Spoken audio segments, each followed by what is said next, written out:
যুদ্ধ বন্ধে মার্কিন প্রেসিডেন্ট ডোনাল্ড ট্রাম্পের শান্তি প্রস্তাব ছুঁড়ে ফেলেছে ইরান। ২৪ মার্চ ট্রাম্প দাবি করেন দুই দেশ একটি চুক্তির খুব কাছাকাছি।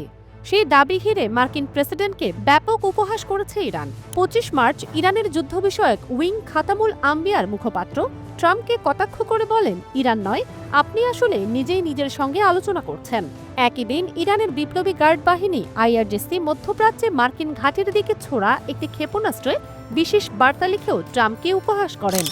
ট্রাম্প দাবি করেছিলেন যুদ্ধ বন্ধের লক্ষ্যে ইরান তাকে একটি মহামূল্যবান উপহার দিয়েছে। তিনি বলেন, আমি আপনাদের বলবো না সেই উপহার কি, তবে এটি খুবই গুরুত্বপূর্ণ কিছু। তার জবাবেই ওই ক্ষেপণাস্ত্র ছোড়ার আগে সেটির গায়ে আইআরজিসি লেখে, এটাই সেই উপহার যার কথা নির্বোধ ট্রাম্প বলেছিল।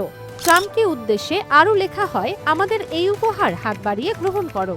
এদিকে এরই মাঝে ক্ষেপণাস্ত্র ছুড়ে একটি মার্কিন F-18 যুদ্ধ বিমান ভূপাতিত করার কথা জানিয়েছে আইআরজিসি। প্রমাণ হিসেবে ভিডিও ফুটেজও প্রকাশ করেছে তারা। ২৫ মার্চ আইআরজিসি জানিয়েছে তারা একটি মার্কিন F-18 হর্নেট যুদ্ধ বিমানকে লক্ষ্যবস্তু করেছে। তবে হামলার স্থান, ক্ষয়ক্ষতির মাত্রা কিংবা পাইলটের অবস্থা সম্পর্কে বিস্তারিত কিছু জানানো হয়নি। F-18 বিমানবাহী রণতরী থেকে উড্ডয়নে সক্ষম বহুমুখী যুদ্ধ বিমান, যা মার্কিন নৌবাহিনী এবং মেরিন কোর ব্যাপকভাবে ব্যবহার করে থাকে এবং প্রায়শই আরব সাগর ও বৃহত্তর ভারত মহাসাগরীয় অঞ্চলে বিমানবাহী রণতরী স্ট্রাইক গ্রুপ থেকে পরিচালিত হয়। মার্কিন সেন্ট্রাল কমান্ড সেন্টকম ইরানের দাবিকে সরাসরি মিথ্যা আখ্যা দিয়ে তা প্রত্যাখ্যান করেছে। এর আগে ইরান যুক্তরাষ্ট্রের একাধিক F-15 যুদ্ধ বিমান ও একটি F-35 যুদ্ধ বিমান ভূপাতিত করার কথা জানায়। সেসব দাবিও স্বীকার করেনি ওয়াশিংটন।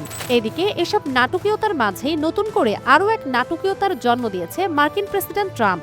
অবিশ্বাস্য এক দাবি করেছেন তিনি। বলেছেন, ইরানের নেতারা নাকি অনানুষ্ঠানিকভাবে তাকে দেশটির পরবর্তী সর্বোচ্চ নেতা হওয়ার প্রস্তাব দিয়েছেন, কিন্তু তিনি তা প্রত্যাখ্যান করেছেন। ২৬ মার্চ রিপাবলিকান তহবিল সংগ্রহ অনুষ্ঠানে ট্রাম্প বলেন, আমরা তাদের কথা স্পষ্ট শুনেছি। তারা বলছে, আমরা আপনাকে পরবর্তী সর্বোচ্চ নেতা করতে চাই। আমি বলেছি, না ধন্যবাদ, আমি এটা চাই না। একই অনুষ্ঠানে ট্রাম্প আবারও দাবি করেন ইরানের সঙ্গে যুদ্ধ বন্ধের আলোচনা চলছে।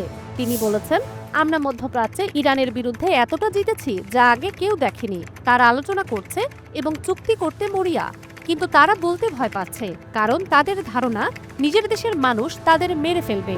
ফারজানা মৌসুমী, দুতিয়াল।